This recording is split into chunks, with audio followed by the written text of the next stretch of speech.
Can you make it a little bit bigger? And no, because you're not doing it right. Cool, Oh great no. podcast. You started Welcome to From the Ground Up. Thank you guys so much for being here. This is our special year in review episode. 2019 is coming to an end. And we still Wow. don't know how to start the podcast. Yeah, we're so good at this. Oh, we are such professionals. So I think we're going to forego the normal intro stuff and we're just going to get right into it. We have a huge announcement at the probably towards the end of the podcast. If you guys want to stick by and hear our announcement and kind of our plans for the future, I can't wait to tell you guys all about it and all the things that we have in store here. I guess we can call it Port City Pythons, but we are alluding to the future, aren't we? But maybe you will know what I'm talking about in an hour. So, podcasts. I think this year we really we had a lot of biologists on, which is something kind of new. And a lot of times we kind of pick a theme to the year of who we're trying to get on, or we have a string of people. And Darren, his guess was we're turning into Port City squirrels, which that's fair. So I think, this year we kind of went out of our comfort zone, had a lot of people on that. I mean, I know people I know people who haven't done podcasts before and people who did other podcasts, but like biology podcasts. So it was super fun getting to know a bunch of new people because I feel like the first 2 years was all kind of more so in our comfort zone with kind of hobbyists and reptile keepers and breeders. And this year we went to a lot of biologists and it's cool. Go ahead. Oh no, you've just been talking for like 5 minutes straight. Well, you were like fixing your hair. Waiting. Oh, I can talk and do both. Oh. Girls can multitask. And some boys. But you were saying that like in the beginning we had breeders on because they were in our comfort zone, but I also just think it was easier to connect with other breeders because it's like, oh, hey, you know this person, I know this person, like, or I saw your post in this reptile group that you breed this snake, whatever. It gave us like more of an in. But with the like conservationists and biologists and all that, it's like, hey, you have no idea who I am. Yeah. I can't even be like, oh, I like I guess that's true because like breeders and keepers that we have on at least know of us, or they look into us, or they know someone. They know someone who knows us, or there's some degree of separation. But I wish I could remember. I wonder if we said this at the end of last year, like when you said you wanted to start doing more conservationist. And I think your main reason what's doing the conservationist was just to like take what we're doing every day outside of our home. Because a lot of breeders focus on, what they're doing inside their home and they never, think about how it affects the world outside. And I think that's why you wanted to do conservationist. And I just kind of rolled with it. But no, I feel like you were into it just as much. No. I'm not saying because you did a lot of booking this year in comparison to other years. I wasn't saying I wasn't like not into it. I'm just saying like I rolled with that like belief. I was like, cool, yeah, I agree with that. But then as time went on, I think for me, the people we had on this year, I really want to showcase the variety of jobs you can get if you are into reptiles. Because I think the cliche job that gets thrown at everybody is a zookeeper. And there's like 100 paths to get even to the zookeeper, right? But there's also like 10 zookeeper spots when that is probably being thrown at, 400 people. Yeah, I think I heard, actually, I was listening to the Animals at Home podcast, so shout out. And he talked to someone who was at a zoo who bred Komodo dragons. And she was talking about like for one zoo position, they may get 500 applicants. So that's how cutthroat that. I'm sorry, who did you say that was? A woman who works at a zoo who helped in breeding Komodo dragons, which was super awesome. And so I thought it was interesting of just how competitive that is. And I think, some of if people are interested in biology, like our talk with Kara when she was like, she's been all over the country, just going to all these different jobs and working on these different projects. And it's just crazy to see the amount of dedication that some of the people that we've had on have for their field. Right. I mean, whether it is reptile keeping, breeding, biology, conservation, all that good stuff. And a lot of people that we had on this year were also photographers. And that shows just people who are interested in reptiles, but like may not want to make it their full-time job, but like want to showcase. And so I think having so many field herpers and photographers on this year kind of we did also have a lot more field herpers. We had a lot of field herpers. I think what's important in that as reptile keepers and breeders or whatever you are who you're listening to this, I think it's important that we all know that it's not just us, meaning that we're not the only people who are interested in reptiles. There's also people who are biologists that are interested in reptiles. There's zookeepers that are interested in reptiles. There's photographers. There's all different kinds of people who are interested in it. And like we need to make decisions kind of based on all of that with everything involved. And I think that it's interesting to take the different perspectives that we got from the year and thinking about animals in the wild when we keep them in captivity instead of sometimes you go to too many reptile shows in a row and you think that snakes come from deli cups. So it's nice to get that balance. And I think that really is a balance from harnessing the nature and bringing it into your home to going out into nature and finding, snakes in the wild. I think also like defining or understanding like what the wild is, because I think for most people you say the wild and they think like, oh, the Amazon. It's like, yeah, like we talked to Paul Rosalie and like about the Amazon and like that type of wild, but also there are these animals in your backyard. And I think we know that, but it's not something like many people think about too much. And so having people on, gosh, I hope this person was this year. It's going to be embarrassing if they don't. Mike Lorette. Yeah, he was this year. In Florida, who does that's that double F. That double L. Yeah. Lorette. But having him on, just like talking about like these animals truly in people's backyards. Yeah. I mean, in Florida is like the wild because it is a different world. But that was one of the podcasts I think I remembered a lot. So Mike is the guy who, if you guys don't remember, he actually works at a nuclear power plant. He takes care of American crocodiles, basically. He's a biologist that studies what is going on, basically, with these American crocodiles and how is this nuclear power plant going to be a resource to them, to use. And I think he's doing amazing work. And it's also interesting to think that someone can be hired by a private company to do something like that. It's just amazing. And it's right there. It's not like he's driving, like some people drive 5 hours out of the way. He doesn't have to live in the Amazon. Right. He doesn't have to go to like uninhabited places to find these animals. Like It's just right there. And that truly, I think, is what blows my mind. But then at the flip side, I'm not even going to pronounce his name. The gentleman we had on from the Netherlands, he's going to Morocco and going in water holes, climbing down ladders, pitch dark, and just putting his hands in there and like what he can grab. Like, that is insane. Taking cobras out of wells. I mean, isn't that like TV show stuff? Like that's what someone would do. Like that's exactly what happened. Steve Irwin type thing. And you're like, but he's just doing that for his normal life. Like if he was on TV doing that stuff, do you imagine like everyone in reptiles would hate it's hard because when you get into the reptile community, like especially on TV shows and they're dealing with venomous, there's always someone who's like, you're doing it wrong.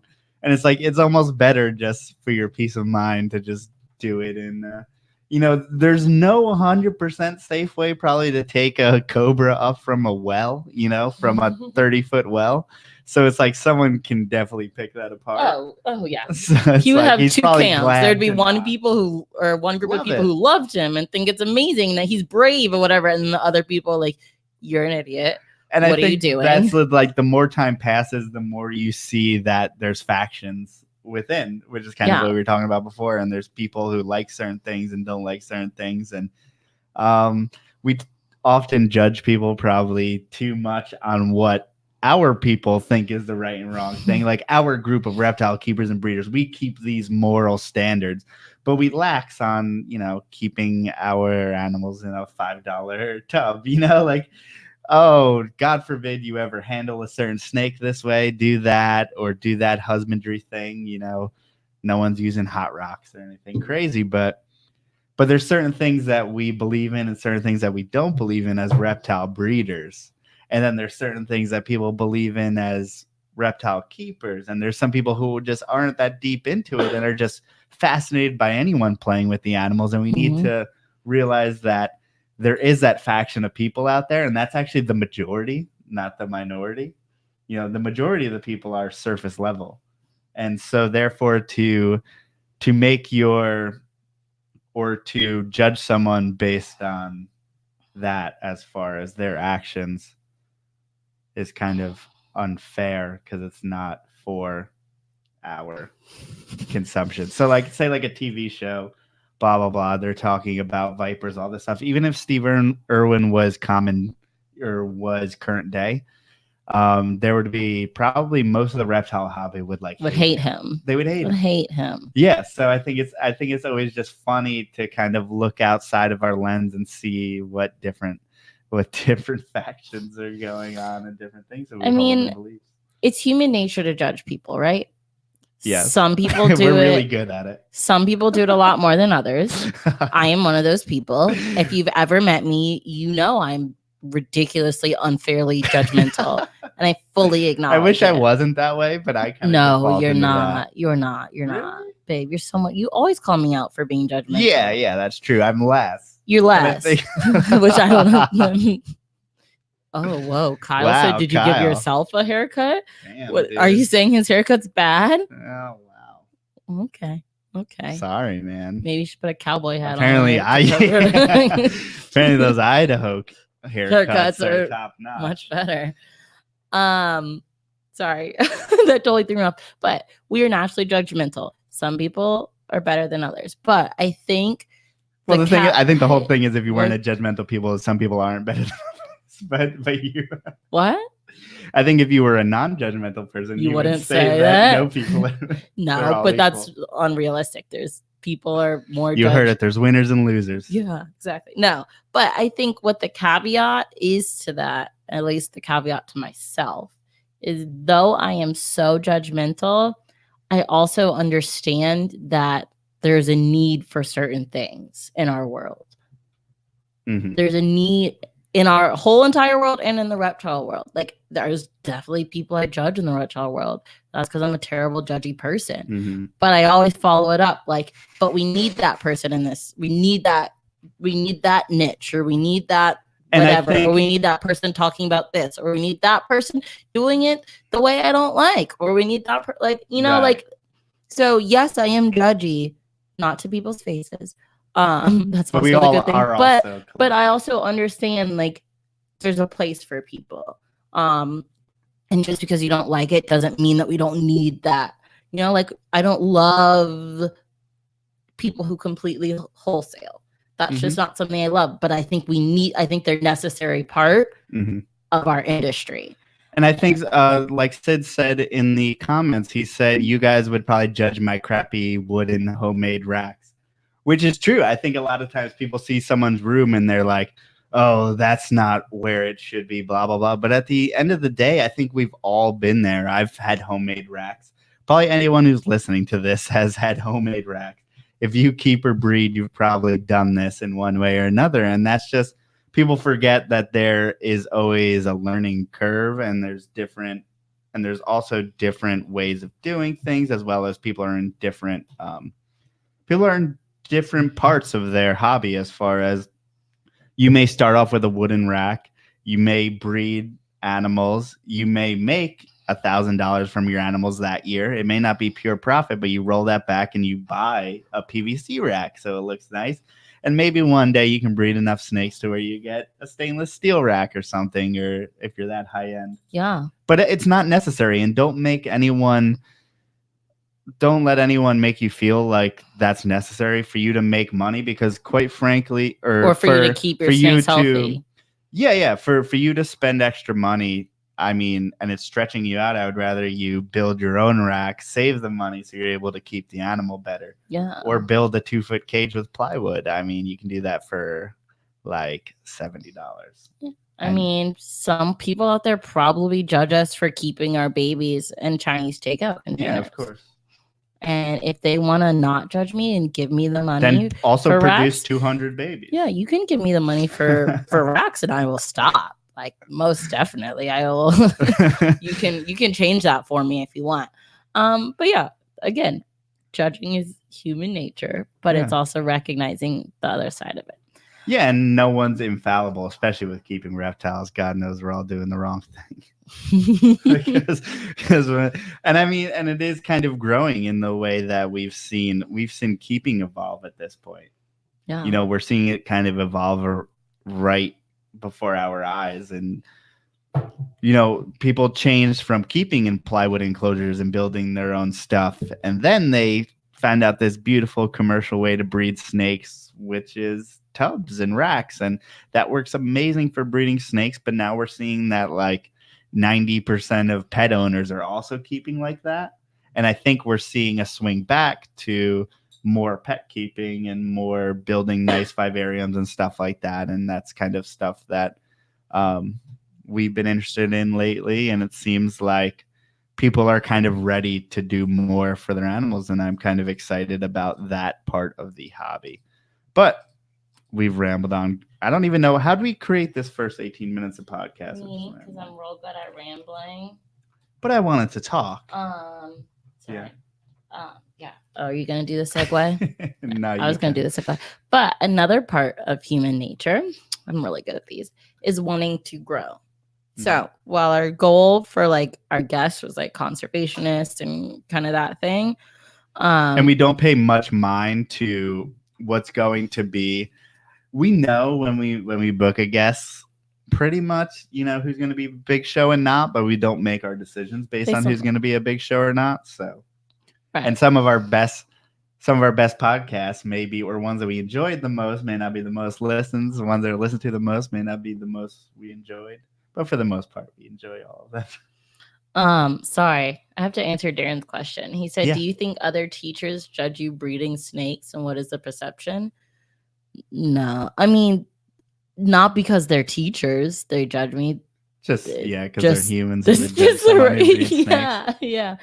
the rest of society. I think if you keep or breed snakes, you're gonna get used to that eventually. Yeah, but actually, one of my coworkers, her mom owned a pet shop when she was younger, so she also like kind of understands it.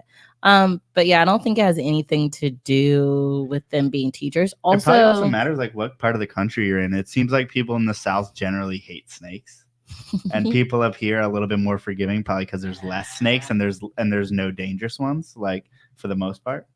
So I feel like public perception kind of depends. But it also depends on your school, what type of school you're teaching in, like all that kind of stuff. So I wouldn't say as a whole, teachers judge me for anything. They just don't. They actually kind of like it because then I can bring the snakes in and with the kids and stuff. Yeah, which you don't do too often because I have children who eat things. Things in their mouths. Yeah, and so one teacher is okay with it. Most are just scared of snakes, just like the rest of the world. So it's not too much different than the rest of my life. Wow, Kyle Phillips is going in on you tonight. Sorry for people not in the chat. Okay, so like I said earlier, another aspect of human nature is growth. So is it for everyone? Yes. What we're trying to do. Well, if you let me finish, growth isn't something I think that matters as much to you, but it's just kind of part of my human nature. I really like setting like benchmarks and trying to reach them, except when it comes to working out. But in like all the rest of my life, like I really like being like, okay, I'm gonna get here. Except I do it in working out. When I like go run around the park, I'm like, okay, go to that stop sign. Yeah, I got to that stop sign. Now I can walk. Those kind of things. I like making like attainable goals for myself. And so with our podcast, at first I was like, oh, this month I want. What I don't like is making goals for things that I can't control, because it'd be like, I need to really put my all into the, you know, at the end of the day, there's some things you can't control and there is a natural path, but yeah. So, but I still like doing it. Yeah, true, you're right. I don't have full control. That's why, over it, because I would go crazy if I just thought about the numbers and we wouldn't be doing this anymore. So it's like, that's why I haven't taken that, but I need you to have that. At the same time, I think a lot of times we think our podcast isn't growing for whatever reason, but then you go look at the like, quantitative numbers and it's like, no, like the numbers don't lie. Like the qualitative view of it, like how we feel about it, you know, is obviously biased in some way. Or if we've never stop felt cutting me off. That was a terrible accent. Sorry, people, or an accent voice I just made. You keep cutting me off. Jeez, I lost it. But our view of our podcast is obviously biased. Or like when we get like a bad comment or like not a great review or whatever, like, oh, like we're not growing, people don't like us or whatever. But looking at the numbers, it doesn't lie. So my goal for this year was to double our listens on SoundCloud.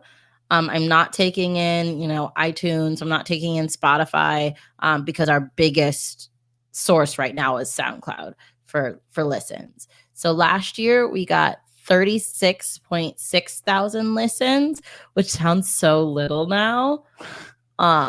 36,000, like I didn't know you would say the actual numbers. I don't know if they matter. They matter to me. 36.6 thousand listens, and this year we are currently at, I believe, you get the fresh nums. I believe wrong one. Not podcast app because you have stupid Android. On the Marty McFly. If I was on my phone, I would be able to do it. Currently we are at 75,700 for this year. So we have definitely doubled our listens, which we just wanted to say that we doubled it. You know, that would be something to kind of hang our hat on, which is really cool. It's not something that I don't think that was our goal going in. I don't know if we thought that was attainable, but I think that honestly, this upcoming year will be our biggest growth by far. By far. Ryan was surprised SoundCloud is our biggest. I think so too, but that's just where we started. Like we weren't on iTunes, I think, in the beginning. We definitely weren't on Spotify in the beginning. Yeah, iTunes numbers are not great. And Spotify too, but that's because I never checked Stitcher. I don't know. I don't even know who uses Stitcher. But I think Spotify we were catching up. I think it will eventually be our number one. This is too semantics for no one listening. cares. Yeah, no one cares. But whatever, we doubled it, and it just feels good to know that people are listening and we're getting more like engagement and stuff like that. And we just want to continue to grow over time. So again, this podcast is on SoundCloud, Spotify, Stitcher, whoever listens to that, and iTunes. Check us out. Tell your friends. But speaking specifically of podcasts, we're going to go through our kind of top podcasts of the year. Yes. So I'm sure Kyle, he's killing me. I got to stop reading his comments tonight.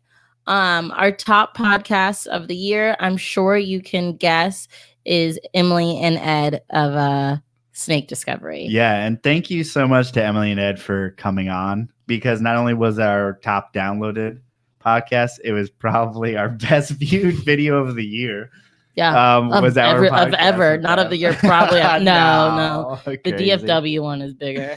No, there's a lot that are bigger, but okay. Yeah, but that one alone, how many? That accounts for like half. We probably got half as many views as we did downloads all of last year of that podcast. So that was amazing. So a big thanks to Emily and Ed for coming on and for sending us shirts. Yeah, and just for being cool people. And we met them at Tinley, which is great. We'll get to Tinley. That podcast was just nice to see, or to just ask some kind of detailed questions of like how they kind of do things, you know? Because it's crazy to think how many different things they do. I mean, and keep it together, because they're breeding, they're keeping, they're making videos, and Emily's doing these educational shows, and now they're opening a public reptarium of some sort, because I saw they bought a building I saw on Facebook the other day. So and they already started moving stuff. They literally, it feels like they closed on it and started moving things immediately. So that's so exciting, and I can't wait to see what they do, because you know, they're not only good keepers and breeders and educators, but they're good people. So I can't wait to see what they do. Yeah. And so that's why that was the top podcast. Second top podcast was Ron St. Pierre, who we only had him on like a month ago. Yeah. So that was only a few weeks ago. And I mean, Ron St. Pierre's a legend, so I'm glad he got as many downloads as he did. I wasn't sure whether to expect it or not, but I'm glad that it did so well because, not only is he a legend in the reptile hobby and as far as reptile breeders and someone who's done it full time, for a good amount of time and done crazy stuff for a good amount of time. Kyle just brought up that he made a living catching and like reselling anoles. Like still as a teenager. Who does that? I feel like it's like the pet rock trade. Like I just feel like it is so crazy, but he made a living at it in high school. Like from a teenager on. So if you guys want to listen to a cool podcast, listen to that one. And he's super got some knowledgeable good stories. Guy. Yeah, knowledgeable, got some good stories, and just hear stuff about the reptile industry over time. And for being such a legend, he is such a nice, normal person. Yeah. Okay, next one. Next one. Okay, this is probably one of the most fun I've had on a podcast, and usually that is scary because it's either like we're drunk, no one will listen, or everyone will listen, we're drunk, we're inappropriate, we're offensive. And which was probably all of these in this podcast. So if you can guess by those 3 adjectives, the next top podcast was Mike and Colin of Crosstown Exotics. And what's funny is that's another one that's like recent. Yes. Like Ron and Mike and Colin has been in the past couple months. But I'm happy about this one because it's recent and all the podcasts around it didn't necessarily get as many listens. So I know that people listened to Mike and Colin's and told other people to listen because it was good. So it's like, I'm glad that happened because we were like, oh, this went pretty deep. Like this is not PG at all. And no, it's not PG. And we had so much fun doing it. So I'm glad that one got attention. Yeah. And I mean, we like to have fun sometimes on these podcasts. We definitely still want to learn and like get. But like you still learned about leeches, right? You learned about things you may not have thought you would want to learn about, but you did. Yes. I guess, are we going to leave it at that? I don't know. You cut me off in the middle of my sentence, so I couldn't finish my thought. Come on. But yes, like we like to have fun. We like to, get stuff out there, but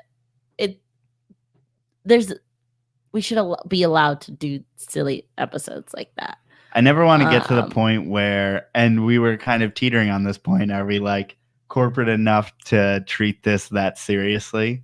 Or do we need to keep it within the lines and not have fun like that? I think we should be allotted, that every so often, especially when it's like with our friends. Mm-hmm. But like you said, you still learned about leeches. You still learned, lots of things about the internet, and different types of things. But so definitely, if you want an inappropriate, offensive, I actually don't think we were drunk. Not offensive. Some people were offended by it. Mainly because it was not about snakes. They were offended by that. Not like actual offensive things, but they were offended because it was not about reptiles. Or cool haunted houses. Learning about cool haunted houses or how they do it in like TV and stuff like that. Definitely listen to Colin and Mike's episode.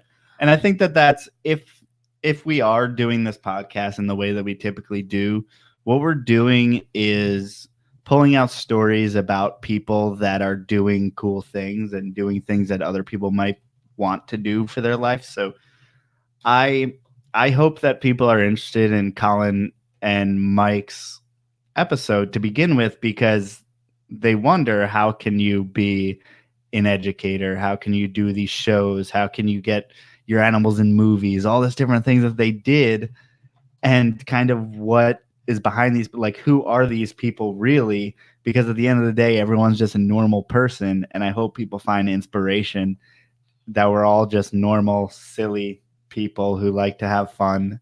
And what? Sorry, someone asked what your beer was, so I was trying to do it slightly. So I hope that's what gets across, is the fact that, you get a glimpse into people's lives that do very interesting things, and above all else, love reptiles. Love reptiles. And bugs, or whatever people are into. Love animals.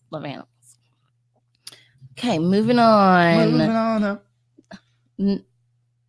Sorry, the heater is making a really weird noise. The next top podcast was, you want to say it? Yes. So the next one was actually Brian Cusco and Garrett Hartle of Searchable as Reptiles and Reach Out Reptiles. There you go. They should have an episode out today. If they don't. He just posted, I saw on Facebook, he posted something like a loving Brian post for all the edits and stuff. So I think it should be coming out soon, either today or soon. So that was another somewhat recent. When was that? Yeah. I mean, no, that was a couple months ago. But it was nice. You know, it's always nice to have Garrett. Well, Garrett and Brian are both always really good podcast guests. And we had a really good conversation. And I think that it was a good one. I'm not surprised by that one. That one is a little silly too. Oh, yeah. I mean, you got to be, especially because their podcast, they're trying to make it, you know, their not professional setting in a way of they're trying to act as normal as possible. Yeah, if that makes any sense. They're trying to be normal people having fun. So, and we were normal people having fun. So I would like you guys to check out. Did we get like super deep into We didn't cry like last time. Like last time with Garrett. But I can't remember, like, did we get super deep into reptile stuff or really kept it surface level? Oh, yeah. I mean, we didn't talk about, like, breeding Superdwarf retics. Right. We just talked about, like, them and the reptile industry and all that as good a whole, stuff. And that kind the of stuff that, like, hardcore guys want to talk about. Just sit around and talk about. Like, I feel like that's something, you know, like if we were at Carpet Fest or whatever. Like, right. Just sit around and kind of talk about. But it's on a podcast. Yeah. It's like, it's something that appeals to, you know, people, keepers and breeders who are pretty hardcore and want to like learn about how the hell did Brian get to Tinley this year, or what was Garrett's setup for Tinley this year, you know, things like that, things that we're all kind of interested in as keepers, breeders, sellers, vendors, blah blah blahers, whatever we are. Blah blahers. And our last to round up the top 5, which is very surprising, is this last one. I would not expect this at all. No, I didn't expect it because it's a podcast with just us. But at the same time, it was post Tinley. I mean, a lot of people actually have said some of their favorite episodes are just us, which I don't understand because we don't really talk about anything. Mm-hmm. It's just us going back and forth, and so I don't quite understand it. But like, that somehow our post Tinley was the best. Now, I do have to say, it is probably because Emily released a video of her Tinley. Was that before? Was that or was that? Honestly, I saw a bunch of people putting out their Tinley content, and it was all such a whirlwind. I knew that our podcast was definitely the first podcast, but also one of the first pieces of content talking about Tinley, so that's why I decided to get it out so quick. But I think Emily's video, it all came out like right. But I think so. Emily made a video. Emily of Snake Discovery made a video about Tinley and included us in it, and so I think that probably had an effect on that post Tinley podcast because just a lot of people found us and checked it out. But I think you're underestimating how much of the reptile industry, the people who didn't go to Tinley, like search Tinley, how much they're like, what did I miss out on? What happened? And so many things happened. And especially this year, I feel like was a just crazy year. And it was amazing. I mean, it was your first Tinley. How'd you feel about it? Well, we already talked about this in the post Tinley. No, I know. But kind of looking back. I mean, looking back. I want to go to Daytona, which is, I guess, not my view on Tinley, but I just want to compare them because I think, to be honest, a lot of talk at Tinley was about Daytona. I think we naturally compare the two biggest shows. But I think now Tinley is hands down better than Daytona. But I think being in the colubrid space, we have a lot of old school guys who still like to do Daytona. So it's definitely still a thing that we need to go down for 100%. And plus, it's nicer than Chicago. It's a little bit warmer. To be honest. But I think it was just so nice to just, one, see the standards that reptile shows can be held to, and that it's possible. And vendors too. And right. That vendors can be held to, and they will meet those standards if you set that expectation clearly. And I think a lot of reptile shows just don't have that expectation, so the vendors don't meet it. But I think if you make that hard and fast expectation, then they will meet it. I mean, there was some tables there that did not meet my expectations or what I thought they should have for Tinley. But that always is going to happen, and there's a place for those people in this world. But for the most part, that's your new outlook on life, right? I say that a lot in my head, and I'm trying to say it a lot more. Because I think that's where I came around to that. I think that's something that we've been trying to get to this year. How many shows we've been vending and doing is we've been kind of making amends with how the reptile industry works, and it doesn't all happen the way we want it to. And I think we've been vocal on that. But at the same time, I don't want to discourage things because, like you said, everyone kind of has their place in the industry. Although some things really irk me. I just got to know that, some people have to eat and feed their families. And what are you going to do? I mean, I would choose to get my meals in a different way. But that sounds very strange. How do you want your meals? I don't know. I don't need to do it on a bed of dead sunbeam snakes or anything. I want my meals like Spy Kids, where it's one thing and I press a button and it's McDonald's. That's how I want my meals. Or that's like Smart House when it makes you milkshakes for you. I want a whole Smart House. I don't care how many government agencies are listening to me. Every agency can listen to me if I could have a Smart House. Google's making a fortune off of all of our data. Yeah, they can know how many stupid things I order off Amazon. I don't care. I definitely want a Smart House. But that's totally off topic, and that's how these episodes go when it's just us. But like you said, wow, totally lost my train of thought. What were we talking about? I think our biggest move this year was the fact that we were going to produce more, and we knew going into it that we were going to have to do a lot more shows, and we definitely did that. Yeah, and Tinley being the biggest one. Like we said, again, thank you to Matt for making that happen. Yeah. Oh, Tom, you're so amazing. Nice. Thank you. Tom, too. Thank you, everyone, for all your donations and Super Chat. And we haven't thanked our Patreon members in a while. We should definitely do that. Just everyone for being here. Everyone for being so awesome it's so and silly. amazing. Except for my devil children who are driving me crazy. We just talk into these microphones. What we do, and people are so nice. So thank you, everyone who supports us for putting living our lives, man, and trying to get reptile information out there as well. So next review of this year, top experiences. So we kind of talked about that with Tinley, like just going, and it was very kind of like awesome to meet so many people who are like, hey, listen to you on the podcast, like, hey, watch your videos. And in my head, I'm like, no one knows who we are. We're a nobody. Like, Tinley is so big. There's a sea of legend after legend in the reptile world. In a way, it's kind of a double-edged sword. In a way, you see how high the mountain is, and then at the other point, that you're at the bottom of that mountain. But that even at the bottom, people still know you. Yeah, it's we have a reasonable following of really cool people, and I truly appreciate that. And we are thankful just to have people care is kind of weird. It doesn't feel any it doesn't. I don't know what normal people feel like, but I'm super exhausted, but I'm definitely about to cry. Are you gonna cry? Yeah. That's what I was kind of looking at you, seeing if you. I'm gonna hide behind my. But it's crazy because most people, whether you consider this a job or a business, we're just doing kind of what we believe in, how we believe it in a way, to our standards, and also getting information that we believe is important in order to change or at least add to the conversation of things that are going on. So, and that takes people listening, and all the people who comment nice things is super, super nice. So only the thank you. people who comment nice things. All the Not people who comment talk about mean how things. Melissa's boobs, they get 2 thumbs. Okay.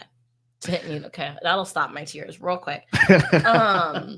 Didn't need to bring that up. Oh, what? Those are the fun ones. Those are the ones that I laugh at because they make you uncomfortable. Oh no! But then I find again, it you kind of funny. see as a compliment. Oh, I think they're too. hilarious. Well, who wouldn't see this compliment? No, I don't know. Some Okay. people be like creeps, but at the same, it's like, come on, there's a guy in a keyboard. I just think it's funny. It's hilarious. I mean, they're not gross. Like if they get gross, I don't get like the gross ones. There's some girls who get like the gross ones. I don't get those, so I just think they're funny. Yeah, like too in depth. You don't need too many details about things. Adjectives, not good. Oh gosh, stop. Let's stop talking about body parts. Okay, other top experiences. Your top experience. So my top experience this year was something, and being in PA, I knew it was a possibility, but going to see Timber Rattlesnakes was really, and thank you to Alan who made that trip possible. He had the passes to go on the mountain. He told me how to get like the reptile stamp. He had the quad. He brought us up and we made that video. So if you guys want to check out that rattlesnake video, no one else watched it. So if you watch it, you might be the first one. But I have to say that was one of the best experiences I've ever had, to see a rattlesnake in the wild, a timber rattlesnake at that large, like dark animal that, and just to see how wide and thick they were in the wild even was just like, what the hell? It was like perfect specimens. And it was just cool that we found a few. Yeah, I'm so glad I didn't go. Watching the video and like all your footage, like, nope, glad I wasn't there. Except I would have loved to ride in ATV just because I like those. But yeah, I do not need to get that close to a rattlesnake ever. Yeah, I mean, it's not everyone's thing. I still haven't posted the pictures of me tubing it, have I? It's in the video, so. Isn't it? I don't think so. It's one of those things. It's one of those things. Like what I said before, people would just judge me for doing it wrong or right or in between. So I just don't post it. Someone will be like, "You're free-handedly." It was tubed. I mean, it was in a tube, but nah, not worth the criticism. We needed to check the sex of the animal, and that's how you do it. Yeah. And guess what? I still alive. Still alive. Still have all fingers. Got him. My top experience of the year isn't actually like one specific thing, but I think it's just doing more shows. I always have loved the social aspect of the reptile industry and everything that we do. I'm just naturally a social person. Life. No, like in life, you're a social person. I'm a social person. And I'm not. So I've always really liked the show aspect. And in Texas, like that's where I really like felt like we were close with a lot of the peoples at the shows, like hanging out at each other's tables, like drinking, chatting, all being degenerates more so. Well, that's where you bond. That's when you bond. When you're being a degenerate, yes. But and so it's like I missed that when we left. We're kind of like all business on the Northeast. I missed that when we left Dallas. Yeah. And so I was happy. No, still, like Joe said, it's not the same kind of culture in the Northeast shows, but I was still happy that we were doing more shows and just getting to talk to more people and meet more people. And I think it also influences us and like what we might want to breed, or like, you know, noticing like what people kind of don't know about corn snakes or snakes in general. This was like going through the gauntlet of trying to figure out. I finally got a good idea of what people are into, what people are looking at, what people are buying, what people aren't buying. So I thought it was a really illuminating experience from that point of view. It's hard. You keep on saying that I cut you off. And yes. You don't talk because you throw me off and then I start reading the chat and I'm not prepared. Because I was saying in general and I got Jen out and then you but and then I start reading the chat and not listening to you, and that's what I need to stop doing. I need to stop reading the chat. Okay. And also at shows we get to like I get more practice basically. Like as you know, you guys know, Joe's the one who knows almost every morph and all the genetics and reads all the books and everything like that. Like that's not me. Everything I've learned pretty much about snakes, and it has been through these podcasts, through Joe, and just through experience. Like, I am not a snake book reader. I've literally never read a snake book in my life, or even a chapter, or even a full page.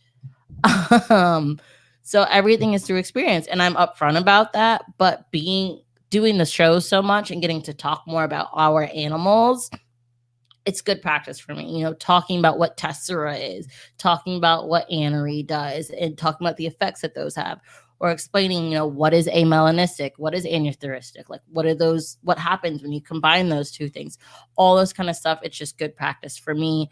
And I kind of feel like I'm learning more by people's questions, and like learning what is it that people like are interested in and want to really know about a snake, or how to best introduce a person to a snake. You know, everyone who hasn't held a snake before, they're a little bit different.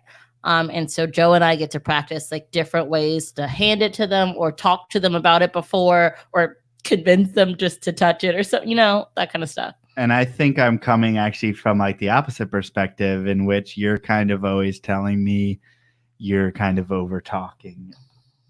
Meaning in the way of you are saying things that the person may not necessarily understand, just because the context is within.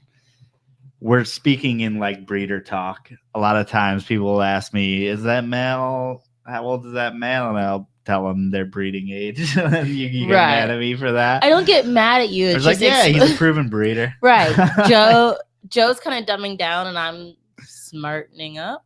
That doesn't sound smart. No, you're just getting competent in exactly what our product is. What's the opposite of dumbing down? Smartening up. If you want to be very literal, that sounds dumb to say smartening up. But yeah, you're just becoming competent. It sounds wrong to call me incompetent. I wouldn't consider myself incompetent, but thanks. But yeah, it's true. It's like there's so many things you say that you don't even realize that the average person wouldn't understand. Right. Like proven breeder. So I have so many blind spots in that way, because we talk to so many breeders. Yeah. Before I met you, if you had said proven breeder, truly no idea what that would mean. Or if you're like breeding age, cool. Great. Let me go Google that on the side. Or even saying fuzzy mouse. You know, people don't know what you're talking about. No, they don't. Even pinky mouse. Pinky, not all of them know what a pinky is. Yeah, people don't know what they're going to feed this animal. So there's a lot of education that has to happen in order to make a sale, not just make a sale, but to have them take care of the animal correctly. And, a big thing that we learned is people lose the animals. How can we educate in a way that will minimize these risks from happening? So baby corn snakes are so small. How can we beat someone over the head? And we've probably lost sales because of this, but how do we beat people over the head with what to keep these things in, and how serious keeping them under wraps is? And we just got more diligent and more diligent over time. And I don't know if it's made an effect. I would hope so. Hopefully people are listening to us, and hopefully someday we can provide them something better, and to make it a little bit easier for them to keep their corn snake correctly, or any animal for that matter, because we want to see every person going to a reptile show, coming home, not only coming home with an animal, but one that they know how to keep. Because most of the time they lose it. Like people in the chat. No, just kidding. Now it's funny because now like new customers or people who come up to our table, like I tell them straight up, at least 40% of our customers have lost. Yeah, like we're not joking. Yeah, I've lost their animals. This is not. Don't put an extra book on top of the fish tank. We gotta rethink how we're doing this thing. Yeah, and I think before we would just be like, oh, like they're escape artists, like they can get out, and now I'm like, no, they will. They will. People have told us they did. So lock them up. Lock them up. It's just necessary, and having that percentage to be like 40% is scary and alarming, but it's true. And so listen. And I do not want to produce snakes for them to die, guys. I don't. So whatever I can do to stop that from happening, I want to do it, and I want to do it better every single year because I don't even know how people have been selling corn snakes this whole time, and I've never heard anyone complain about this or find a solution. So it's kind of speaking pathetic. of solution, like Sarah just said, she put those little locks on the aquarium. And I didn't realize Erin said that's how she lost hers. She had her little locks. So what would you suggest to Sarah sliding to do? Tops. That's what I thought you were sliding tops. There's sliding just tops. no other option. I mean, those fish tanks, they have the metal's just kind of bent over. They always have those open corners. Like a little lip. Yeah, and they figure it out. I don't know how. All right, I don't know. They figured it out. Ask Erin. She had the clips on both sides of her little fish tank, and it got out. And it got out. They find a way. They need the smallest little crack, and they're persistent. Speaking of like a customer, Benjamin Yunker, who, if you saw something back earlier in the year, we showed videos of his time-lapse recordings. And I saw his snake, I mean, for like 20 minutes, kept poking in the corner, just trying to get out for so long. Like they will keep trying. And then what I found out is that when they do find a weak spot, not only will they get out, but if you put them back in, they're good at finding the same exact spot. They find it again. Yeah, I don't know if they remember it, but they find the same exact spot. I don't know. Definitely. Bringing up Benjamin Yunker reminded me. So we showed his time-lapse videos on these things that I consider a failed experiment called what was the name of it? Ground bites. So I don't remember the summer or some point in the year, like Joe came to me and he was like, I want to do more. Like, I want to tell people more about us. Like, I want to give them more. Not everyone can listen to the 2-hour podcast, but I want people to like hear more from us. And I was like, okay, babe, like, I don't think it's going to work, but okay, we'll do it. And he's like, no, it's just 15 minutes. We can do 15 minutes a day. Yeah. What's the big deal? What's the big deal? So whenever we started it, I don't remember when, we went to Facebook because you can do Facebook Live. And we're like, we're going to do 15 minutes a day to just talk about whatever. Because so many things happen in our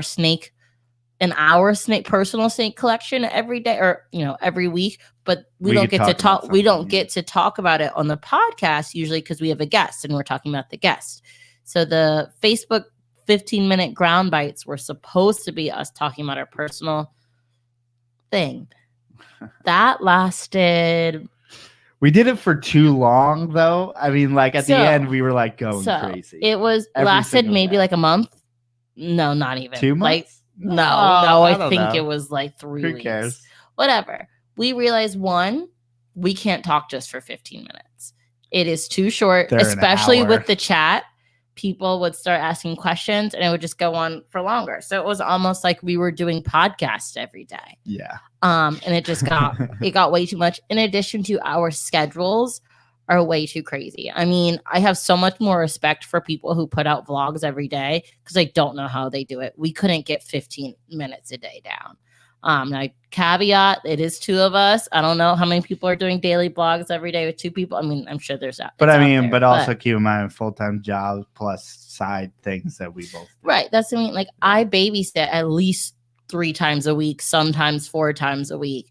Or I have like a work thing where I have to stay late, or something else. Or like Joe needs to feed the snakes that night because during the day he was doing his day job. So it was just way too hard. Or it's like, God, we're just tired and don't feel like talking, Yeah. In order to create a decent piece of audio, you should at least be like half awake. Yeah. And we couldn't always provide that kind of enthusiasm. And and have a plan and talk, you got to talk about what you're going to talk about, kind of outline what you're going to talk about. So that was basically a little bit of it's not a failed experiment. It was just an experiment. And we had fun while it lasted. It was difficult. Sorry to everyone who we said we were going to do it every day and it dropped. But if you know us by now, you're on the ride with us, for whatever we do. We've started things, stopped things, but we're always trying to do more and try new things. And it's also like, was that really, doing something amazing for us for the amount that it was detracting from our life? No. And that's why we ultimately canned it. And that's the way things go. It's At this point, we're at a point where we're working so much that we need to do the essentials. And if we need to cut out doing 15 minutes every day to better take care of animals, better make money to take care of our bills and do all that stuff, then that's what we got to do. And that's kind of I feel like this year was a whole year of we tried so many new things in a way. And I felt like I was looking back on this year and I felt like we stood still, but in a way that's not, I mean, I know that's not true at all. Like the springtails, you weren't doing that last year, right? That was all this year. Yeah, and that's honestly the most profitable thing in our business. More than the snakes? No. Profitable? Like margin-wise, or just like raw numbers? Yeah. So it's like that honestly is the only part of our business that's like an actual business. That's crazy. It's the springtails. Yeah. It's so stupid, right? I don't know. It's like we've worked so hard on everything else but that, and I just kind of took a chance, and it's there. But I think this has been the year of chances in our relationship, personally and professionally. You are much more of a risk taker. I'm really only a risk taker on Amazon. You are so straightforward. It is annoying. I am just always weighing the pros and cons, and for almost every decision the cons outweigh the pros. Well, you sway kind of like we were talking about, judgmental pessimist. We didn't say pessimist. You can add that in there. But when it comes to the ideas and the risk taking, you are pessimistic, which is nice because I could totally ruin my life and put that shit on fire. Like if I go too much with my own risk taking. And I think this year we took mediocre risks and we failed. You know, a lot of things didn't take off and we got down on it. And I got overwhelmed with breeding and kind of a lot of things didn't go as planned. So this was like we discussed earlier. I was first disappointed in the year when I looked back and I was like, damn, we should have done more. We could have done more. But I think that we learned a lot. And I think why it felt like we could have done more is because we've done so many things and so many more shows and so many things in person, like so many different things that I didn't even like realize. They just became normal over the year.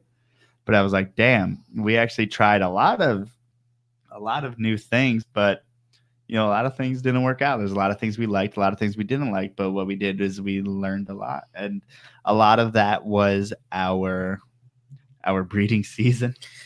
So our breeding season was affected so much this year by our move. So if you guys don't know, we live in Philly. We've been here for like a year and a half now. Hence the Yingling. So we moved here August 2018. So that was, you know, into a dumpster fire of a situation. Well, let's not even talk about that. How funny that you said dumpster fire and Kyle Phillips used that emoji. But so this is our first breeding season here. And I don't know if call us incompetent. No, I don't like to overthink things. We didn't overthink it. Exactly. We thought like, oh, okay, we were successful in Dallas. Like, let's just do the same thing. And let's not panic. Here. Let's do the same thing. Right. Let's do what we always do. Yeah. And we did not take into account how much the difference in Philly in our house. It's the house, the room, the Northeast, it's everything. It's so very different than in Dallas. And we really kind of hurt ourselves not taking that into account. This year, I mean, a lot of people across the board had issues. And so I want to say that's at least in the Northeast. That's a part of it, but obviously it can't be all of it, right? But I think so this year, if you guys don't know, if you're new listeners, we still produced a lot of animals this year. More than we did the previous year. Right. But I would say we had at least a half of like 3 clutches did not come out the egg. And it was mostly those particular clutches that if it didn't work out, it's like a knife twisting in your gut. And that just happened in a row. And I was just... Ooh. And it almost, I don't know, this is, I mean, hindsight's 2020, but I'm saying like it would have been better, or to me it would have hurt less if like the snake hadn't ever formed. Like if it was just like a bunch of slugs, there was nothing in there, you know, whatever. But so many of our eggs were like fully formed, 99% done snakes. And they just like something in that last 1%, something messed up. They're fully formed dead in the egg. And I think it was harder to get ones like that. Like I think if they had not formed, like if we didn't get to see what it would have looked like or whatever. I mean, even if a girl lays slugs, I'm good. But we had great fertility. Yeah. Great fertility like we typically do. And then bam, we just had these incubation problems. And corn snakes typically aren't hard to incubate. So it's kind of silly to think that we had these problems. But these are things that we got to think about in this upcoming year. And that's part of this learning experience that we're talking about this year. So definitely like more changes we're going to make as to how we incubate eggs. Whether it's, you know, making a closet, putting insulation in, and like all, you know, whatever it is, we're definitely going to put more thought into it this year, just so that we can have a better season. And Aaron, we do not usually cut eggs. We did cut some this year just because we would have, you know, 3 come out the egg and then it'd be 4 days have passed and the rest aren't coming out. And I'm like, what is going on? And I didn't see any more success from cutting. And so they were donezo. Yeah, that's why we cut them. But we don't usually cut. It's not like because they didn't have an egg tooth. It's not like half of our babies came out with egg without egg tooth. Egg teeth. Egg tooth teeth. And it's yeah, so it's just kind of, and it's hard when it was, you know, the palmettos. Oh no, the palmettos didn't get that. Was a whole separate thing. That's a whole separate thing. But there was a lot of clutches that could have produced some really, really awesome animals, and it didn't happen. But like Todd Danielson said, it's something to learn from. It's definitely something we learn from, and it's definitely something we're going to try harder at next year. It's one of these seasons that I hear people talk about. And they're like, yeah, every once in a while, you're going to get a bad one. And it's going to sting, but you're going to keep on going. And I feel like that's exactly where we hit. It stung. Yeah. And one of the big reasons it stung is the palmettos, like you said. Yeah. So we have 2 het palmettos, a male and a female. And our plan was to breed them last year because palmettos are both Joe and I's favorite morph of corn snake. It is just beautiful. There's just nothing else like it. Like, especially when their eyes are like as big as their head. Stop. My eyes are beautiful. Beautiful blue eyes. Beautiful blue eyes. And sorry. But if you listened earlier, we did not produce any palmettos this year because when we put the male palmetto with the male het with the female het, they did not go. And our first thought was like, well, we at least want something. So we put the female with someone, or do we put the male with someone else, or we put the female with someone else? We put the female with someone else. We put the female with someone else.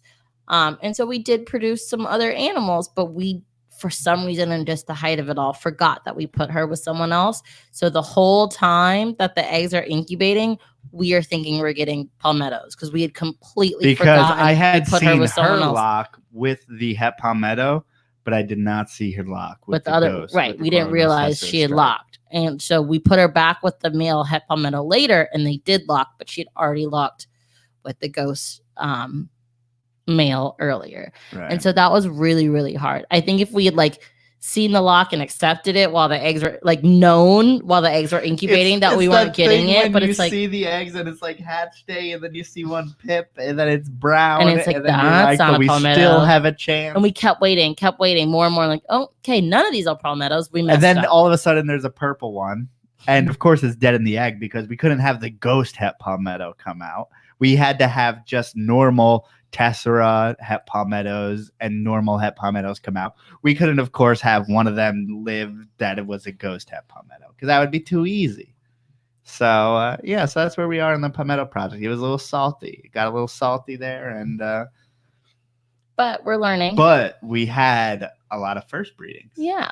So in that respect, like we definitely have to pat ourselves on the back for that. And next year, we're going to continue to have even more first breedings. So like Todd said, we are going to breed Mexican black king snakes next year. Pretty confident, aren't you? If you have followed us for a couple years, you know we have really bad luck with gender of Mexican black king snakes. We ended up with 3 males at one point. or something like had that them throughout our collection, but I don't want to talk about that. I want to talk about the fact that we bred. No, I want to talk about the fact that we bred for the first time. Oh yeah, sorry. We bred Florida king snakes for the first time, and unfortunately, after the breeding season, we lost our female, which was bittersweet. It's another one of those. Even though the clutch was fine and we incubated all the eggs, we ended up losing our adult female, which is something that happens, but it was really one of those disappointing things. But we have a bunch of cool babies growing up, some Brooks babies that are looking great. So I'm excited about the future of that. So, and that was our first time producing Florida king snakes, and it was really cool. It was the first time breeding king snakes in general, and it was frightening. They like to try to eat each other, and they really do try to eat each other, at least with our animals. And I think that maybe that's kind of because sometimes since we produce many corn snakes, we have corn snakes that don't come out. I mean, we just talked about half of our clutches being dead in the egg, right? So we can feed things off to king snakes, and maybe our king snakes have a special affinity for snakes because they try to eat each other all the time. Speaking of king snakes, you also bred EBKs this year. Yes, Eastern Black King and snakes. Those were also while it was a success, it was also disappointing. Thank you, Mike Kosicki. Yes, we did not get as many as we wanted because only one female went, right? Yeah, and that was kind of a thing where I was taking the risk late season to breed these females. I got them from Mike, when he was like, I'm either gonna, shit or get off the pot, I guess would be the right expression, to where he's like, I'm either going to breed these or I need to move them on for someone to breed because it's that time. And he sent them to me, and I tried to breed 2 of them, and then I had one lay slug, so it was just too late, and then the other one laid a fertile clutch. So I mean, I was happy about that. We have 2 babies that are eating now, and the other ones are still being assist fed. So only 2. So it seems like everything that happened, everything good that happened, has a reverse, reaction. Was that Einstein's theory of relativity, or is that something else? I'm about to sound really fucking stupid. Definitely don't ask me if you want to hear a smart comment about Einstein. I don't think it's Einstein. I'm blanking. Someone help in the chat. Let's just stop talking about science because we're not good about that. Wow. Yeah, this is in the science genre podcast. Okay. So other than that, you bred, and I feel like some of these I'm saying you bred because I definitely didn't have help.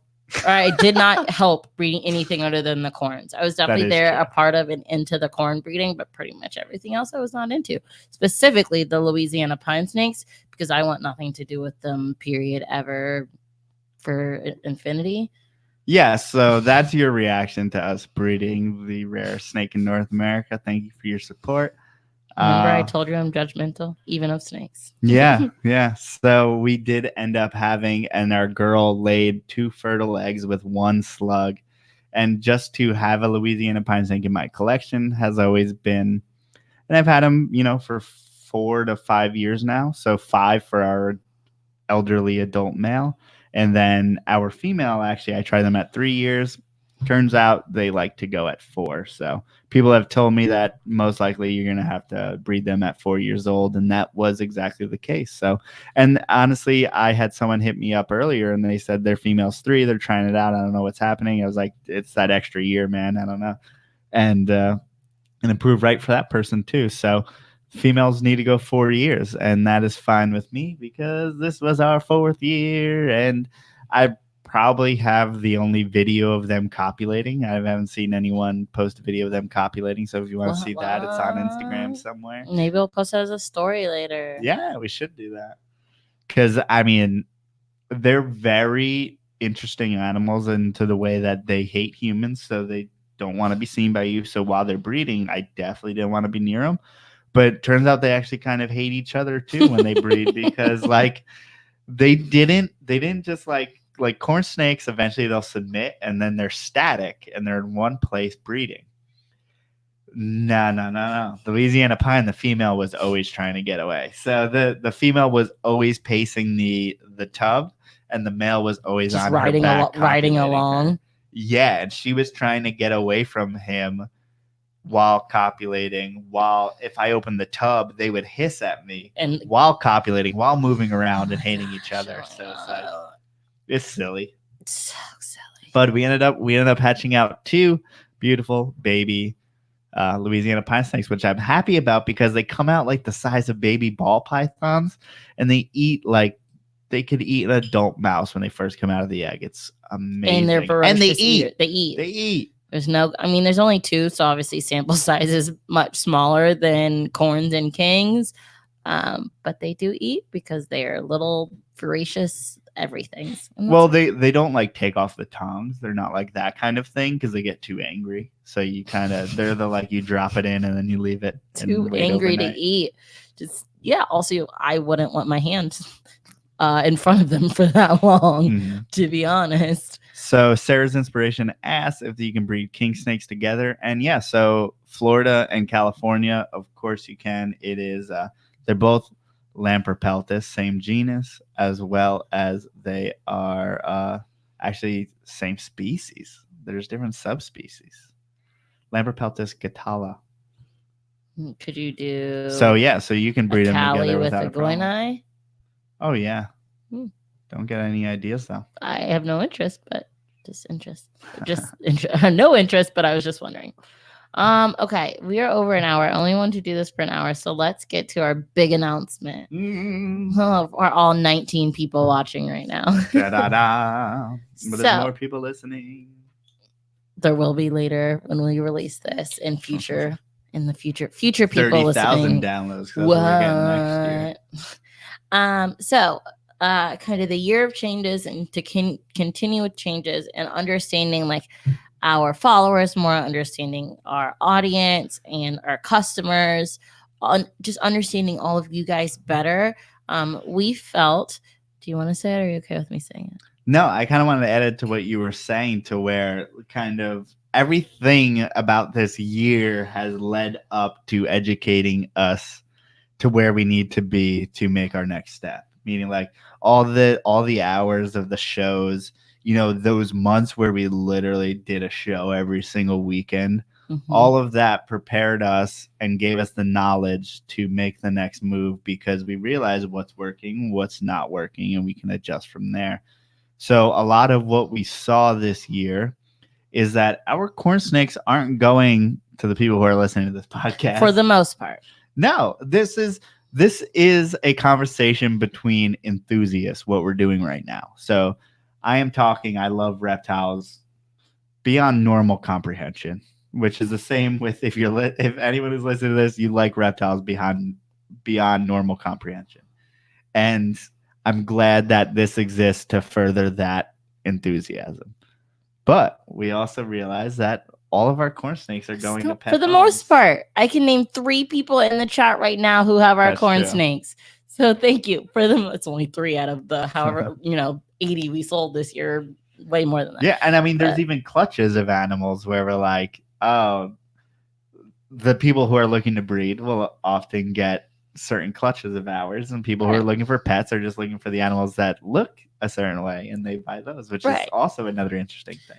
But a majority of our customers or people who buy from us are first-time pet keepers, or people, it might not be their first time, but they have no interest in breeding these right now. They might have 6 corn snakes, but they got all of them because they like how they look, or they really like snakes, but their breeding isn't where they're trying to go. And they're also not deep in reptiles. They like reptiles, they're into them, but they don't want to know about a guy going to Morocco climbing in holes or about the super dwarf drama or whatever any of that is. And so we felt like it was best to actually create a separate YouTube channel for those people, because we always felt so conflicted. Like, oh, our podcast is on here, but then we have to make videos, and we don't want to dumb it down. Right. We don't want our podcast to, be like only for first-time keepers, or like we wanted to keep our podcast where it was, but we also, since we produce more podcasts than we do YouTube videos, we didn't want to turn people off who like came to our channel and are like, oh, this is all like higher level podcasts. I don't want to subscribe to these people because I'm going to get all these notifications for a podcast that I don't want to listen to. Yeah, and we felt that is actually hurting our actual videos that we're putting out there, because people don't click on the podcast because they don't have 2 hours to invest in high level talk about ontogenetic color change or deleterious genes. Shout out Travis Wyman. Yeah. He was in the top 10 of our episodes this year. But yeah, I mean, it can get deep, and I understand most people don't want that. And therefore, we're going to make kind of base level for people who are just looking to keep animals. I think oftentimes, like you were talking about, that person doesn't necessarily want to talk about some guy herping in Morocco, but they may want to get as deep into keeping their one corn snake, which is what I really want to pay attention to, is people that they actually love their one corn snake so much that they want to provide the world for it and do everything that they can for it. And that's a different person. That's someone who's trying to seek, happiness through their animals and also through the keeping of those animals. So we want to produce content, just tell people how to keep, tell people how to do all the beginner things that we are all into, that we all got started doing, and kind of walk people through it. So I think that we're going to start something like that. And then to go along with that, we are actually starting, and we're going to be launching a new YouTube channel, which is going to be Port City Pet. And I'm going to put Port City Pet, the link to it, down in the description. I would love it if you went to go follow it, because we don't get any of the perks. We don't even get to make our own thumbnails unless we have like 1,000 followers, which is kind of a pain. So right now, if you go to the Port City Pets YouTube channel, you won't see any. So it's Port City Pet with. Excuse me, I'm going to mess that up a lot. Port City Pet.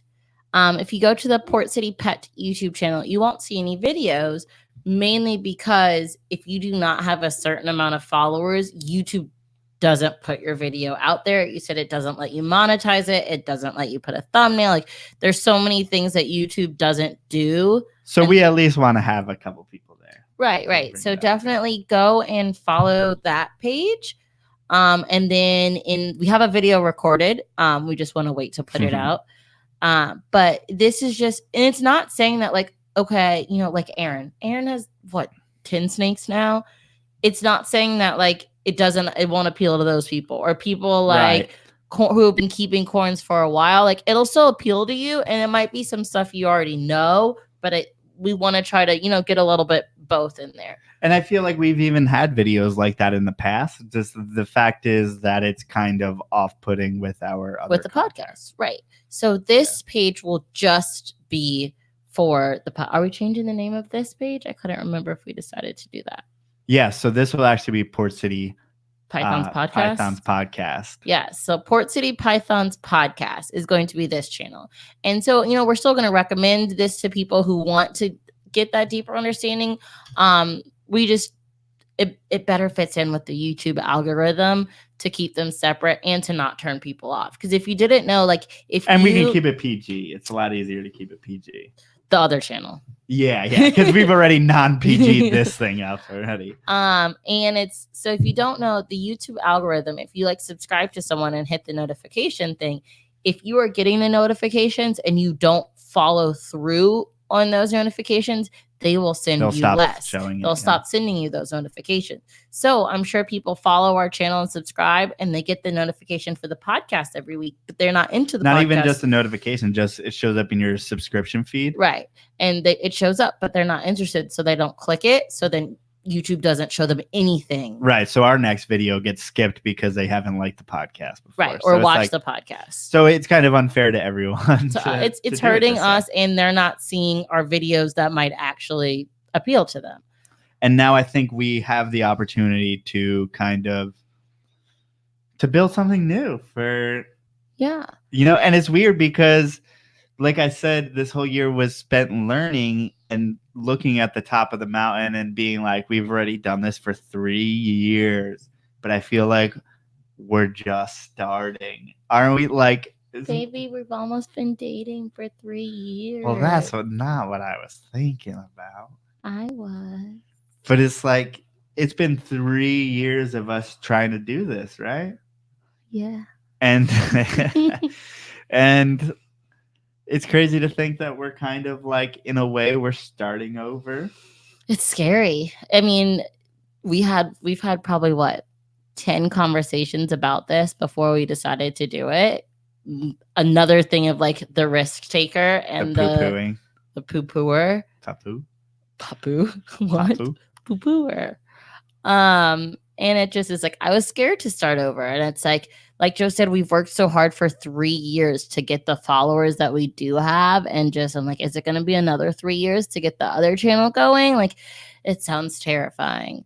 But once we talked more about the YouTube algorithm and like, you know, making sense for our customers, like the more we talked about that, it's like short-term decision is like, oh, dude, I don't want to change the new channel, blah blah blah. But long-term, whose voice is that? That was I don't know. But it's like, you know, we try to figure out what will best suit us going forward, and that's it. And along with that, along with the new Port City Pet channel, will be a new website, which I think we're going to launch in spring. Yeah, that's not happening for a little bit. But wait, I want to back it up. Yeah. So I think what really convinced me of doing the Port City Pet channel, pet, no S, is just how many times we get the same question at our shows, and we want to be able to refer people straight to a specific video. Even if it's as simple as we sell a springtail, I want to have a video of us setting up springtails, but I also want to have a video of us setting up the corn snake. Right. Yeah. There's so many little specific things that we could make a 10-minute video on. Like, it's so easy to talk for 10 minutes. Yeah. You don't even realize it.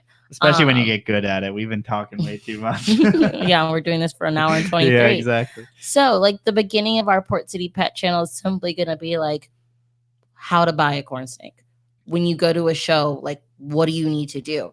Or what are corn snakes eating? A question we get a lot is like, when someone buys a baby, we tell them what it's eating right then, but people don't know exactly the progression and when to move up. And I think there's definitely a lot of misguided information about moving up the size of feeding for corn snakes and like how often, whatever that is. So things like that. There's just no visual representations. No one's brought this education to the next level for a lot of these pets. And I don't want to just stop at corn snakes. I would love to go to a local breeder of ball pythons, talk about keeping ball pythons, talk about breeding or keeping crested geckos. Right. So we want to get very specific and answer people's questions. And it's not, and we're not talking about like breeder setups. We're talking about keeper setups. So it's not like, I think a lot of times we educate people to like to keep how we keep. And we need to stop doing that because as breeders, we're breeders and we're going to keep in a way that's commercially viable.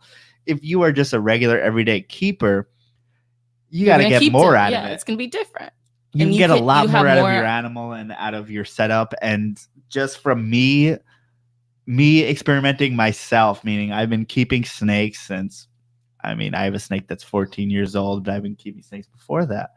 And not very consciously, I just kept one, when I was a kid. And yeah, but you've been through college, basic training in the military, like you went through all of that and still have this snake. So it means and I've been doing this for a while and I've been breeding. It's been 5 years that I've been breeding, and we forget some of those questions. Yeah. And part of it is like I hit a wall and didn't realize that I had such a big disconnect between myself and the person who is actually buying our snake, because I didn't realize that I need to actually go back and think about how I kept that one corn snake more so than how I keep corn snakes now.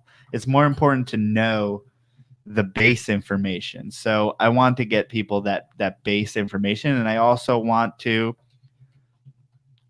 I've also been in a rut with keeping snakes. And now that I'm building this 8-foot large olive python enclosure, I am getting super excited just to keep a snake that I already have, but it feels like a different experience when I put it in that enclosure. So it's like, I am so excited for that. And this is honestly, this process of building a naturalistic enclosure has kind of bred new energy into my keeping and breeding experience. And I'm more excited to breed snakes now than I think I've ever been. Not breed snakes, to keep snakes now than what I've ever been. And I'm excited to, in this new year, to put out new products that will help us keep these snakes better. And that's part of the Port City Pet thing. So it's like Port City Pet is a YouTube channel, but it's also kind of just expanding what we're doing for our customers. So like Joe said, there's going to be a website. And on that website, you can see things like Aspen just for your one snake, you know, and we're going to be selling stuff like that at shows. Like when we go to a show and someone buys a corn snake from us, we want to be like, here's a bag of bedding. Inescapable. Here's a bag of bedding just for what you need. You don't have to buy no guesswork, go over to the guy across. Right. Here's your bag. This will last you X amount of days, whatever. Here's your enclosure that is mostly escape proof. What we feel is escape proof. Someone will probably prove us wrong and find a way to get through. That's not idiot proof. Or here is your hide, or here is your heat pad. Like, we want to be able to sell all those things to those people. And so it's just us expanding our mentality into those keepers and connecting more with our market. And ultimately, I mean, keeping snakes better. I mean, they're ultimately, if we're able to provide all these different things, people are keeping their snakes better. And that's really, I'm sick of people coming up and telling me that their snake escaped. So I'm excited to and whether this is a 5-year journey of us trying to solve this problem, that's fine, because I already know how I'm going to solve it. I don't have the money to solve it. Yeah, it's just making the money to do it. So it's like, you know, we're going to take baby steps to get there. So it's like, I don't know if people realize that building, you know, whether it's building a company or a product or anything like that, or just creating any vision into reality, is that if your vision is good enough, it's going to take you years to get there.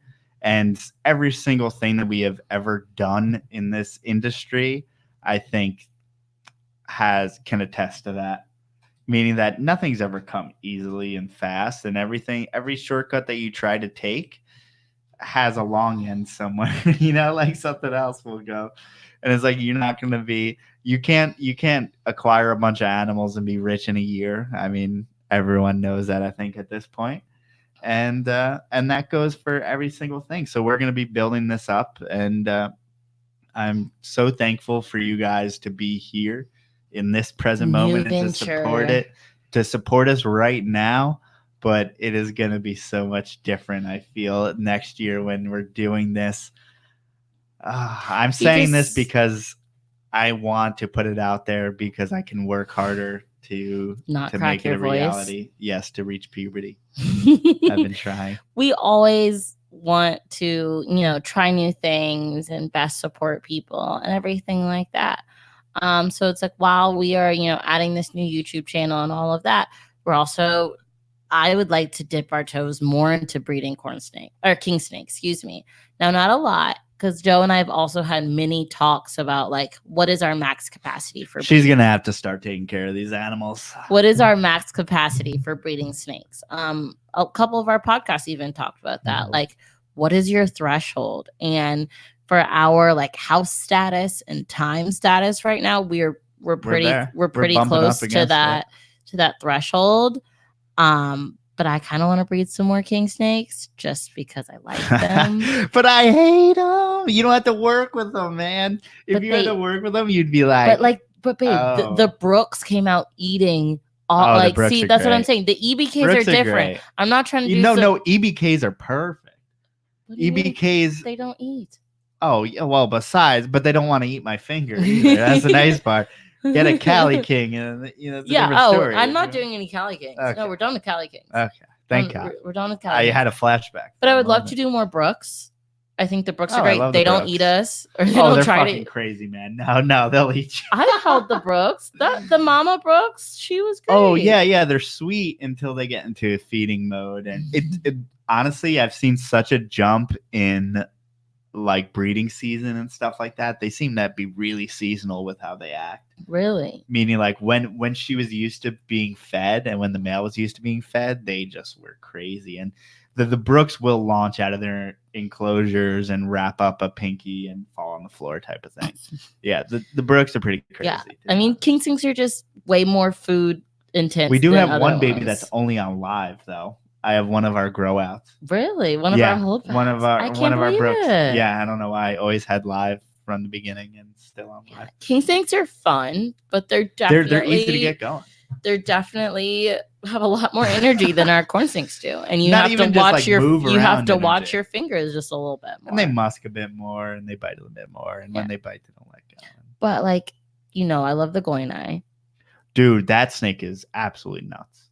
Yeah, I know. It's funny. I said I love goinai, and I asked Joe for a goinai for a year, and he got me it. Guess how many times I've touched it? Twice. Because it's psycho. Oh, it's nuts. It's so much fun, though, because it's a little guy. And so maybe I don't want to get into kings, but I just really like how they look. Well, and also that snake's not really a biter, more of a flighty guy, which is I don't mind that really. Yeah. We're also going to be getting into rat snakes soon, kind of by accident, or by association with Mike Kosicki. We have a blue-eyed Lucy rat snake. Uh-huh. What else? And the het leucistic. So we're going to be breeding those hopefully not this year, but next year. We have black rats. Yeah. We'll have gray rats. Yeah. Rats in a very long time. Okay. Well, the black rats though are not this year, but next year, right? Yeah. So like, yeah, we're going to be expanding our, no, those are corns. Never mind. We don't have two Everglades anymore, right? No, just one. They got out. Like corn snakes or rat snakes do, which are the cousin. But yeah, so we're always trying to do more for you guys and expand and kind of find what we're into and what we want to do. Yeah, there's also things that we do and legitimately like our heart isn't in it, so we move on. And that's also, part of the thing. And I think that part of expanding into products this year has been an eye-opener in different ways. And I reached one failure and I stopped. But the one success is still ringing true from something I did about a year ago. So it's like... Yeah. So Joe's always said, like, his passion is breeding snakes. But if he wants to make this a full-time job, the supplies are kind of the where to go. And because I would be miserable if I had to sell snakes for money. I just can't do it. Yeah, supplies and like springtail stuff like that. Everyone said like feeders, like the feeder people are set for life. Everyone always needs feeders. It's not an easy job. Don't get me wrong. No, but it's something. It's something that's always I think will always it's always in demand because people keep snakes. And same with supplies. And so we definitely want to try to, come up with different supplies and different ways to package things for the one snake keeper or the two snake keeper. And we can actually further the hobby. I think a lot of times, and one of the eye-opening things for me on breeding things like corn snakes is the fact that breeders for so long have been breeding just for looks. Mm-hmm. And not the overall health of the animal. And I think that kind of shows through. And I think that us breeding prettier corn snakes, although it is kind of moving the phenotype to the next level, it's creating awesome animals that people can breed into the future. That's one way of creating a legacy, right? But I feel like we have the opportunity in a space that we're in right now to change the way that people keep snakes in general or think of snakes, because I think that we're still very rudimentary on all. I mean, guys, go back and listen to the Social Rattlesnakes podcast with Melissa and Joe, and you'll see the fact that these snakes are a lot more than we give them credit, and that we can take their keeping to the next level. And I think that's exactly what we're going to do. And we have the opportunity to do. So it's one thing to leave your legacy with the most beautiful purple coral ghost corn snake you've ever seen, or pink and purple corn snake you've ever seen. And it's another thing to make keeping better for the millions of people who keep animals and the millions of people that will keep animals into the future. And the future of the hobby, because quite frankly, if I can set up an enclosure that has naturalistic materials and it looks good, damn, does it look so much better to someone writing a law than a tub with paper towels and one water bowl in it does. I'm sorry. Yeah. That's just it's when you take strangers into your collection and you show them the way you keep, they judge you, and it's negatively. And I want to be a positive part of this hobby, and therefore I want to move it forward, and therefore I want people to see it as a positive thing, and that keeping is not breeding, and therefore keeping includes large enclosures that are done nicely and are given a lot of attention to. So I'm much like Benjamin Yunker, who's in the comments now. He's one guy who he's starting to have a lot of animals, but every single animal is in like a amazing enclosures with custom backgrounds. Benjamin put so much effort and thought into any of his, and they all have cameras in them, right? And it's like, though we're not saying you have to do that. Like, right. I'm not saying you have to give your corn snake, but as a 60, snake keeper, right? But I'm saying you like starting out with a 20-gallon whatever. I think it's fine.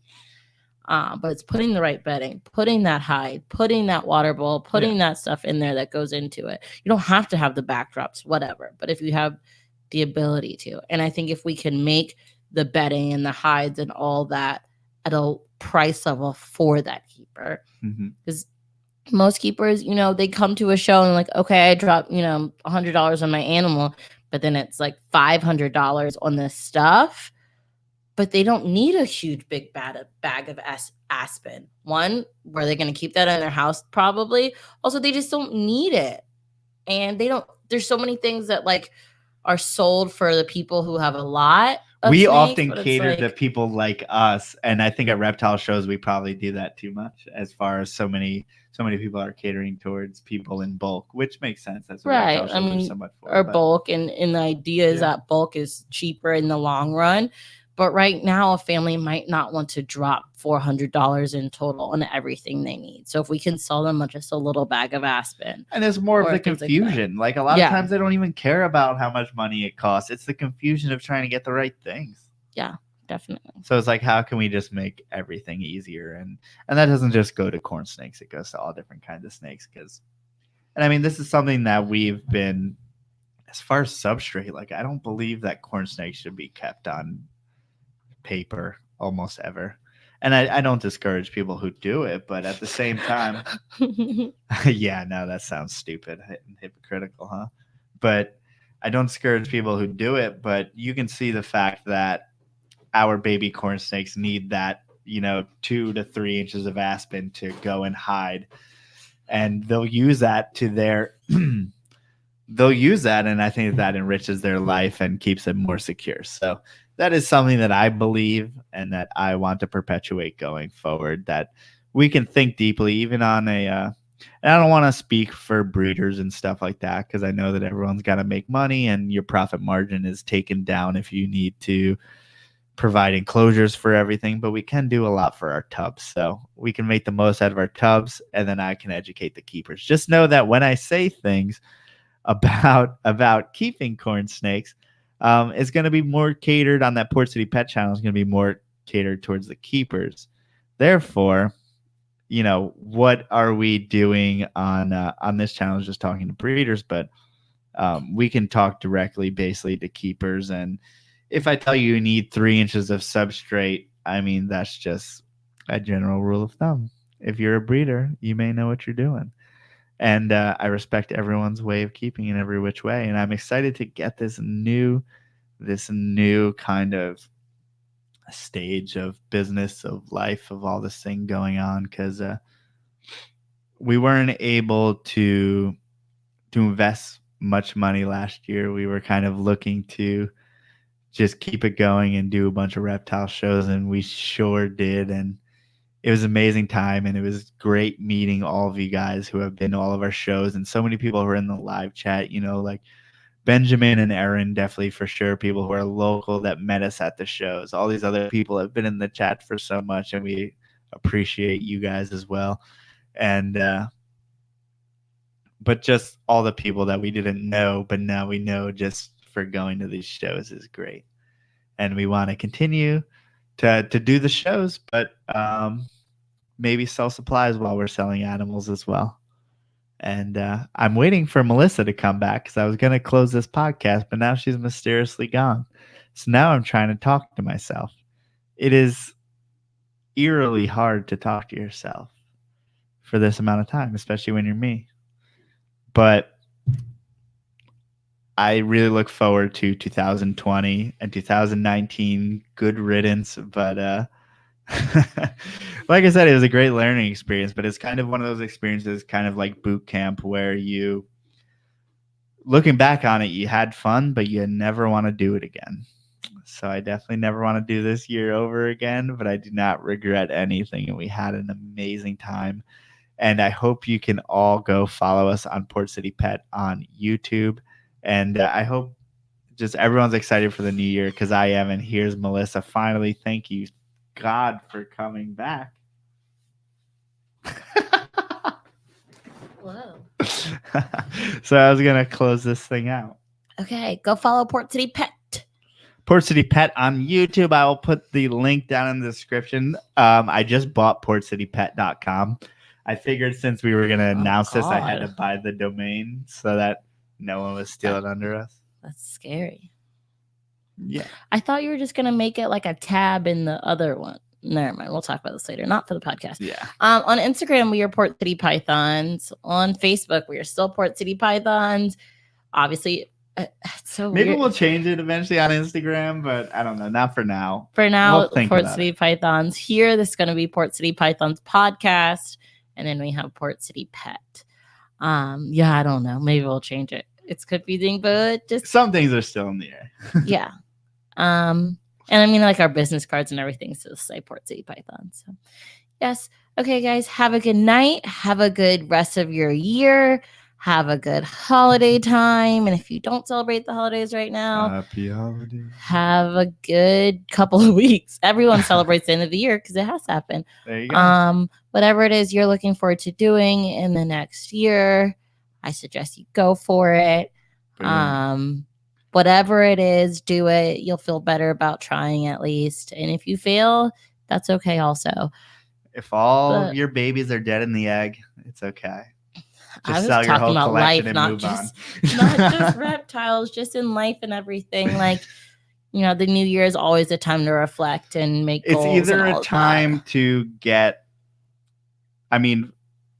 most of the time it's a time to start new, even though it's nothing changes. It's just a number changes, but it's a good way to block your time and say, I'm going to put in this concerted effort for this amount of time, and we're going to see what happens at the end of this. And I'm excited to see what happens at the end of this. Yeah, and it's also the year that the Saints and LSU both win it all. You're making some assumptions, but yeah.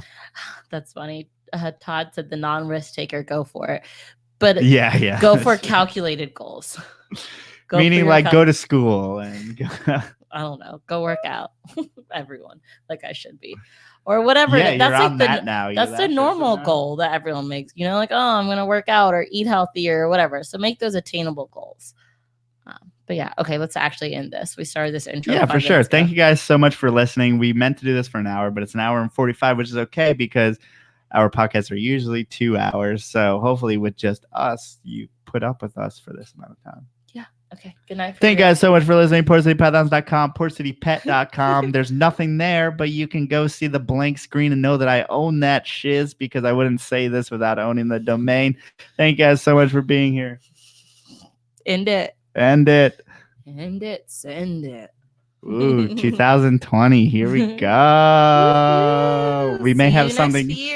I may put out a podcast before then, but it's a super secret one that's been hidden for months. I'll tell you later.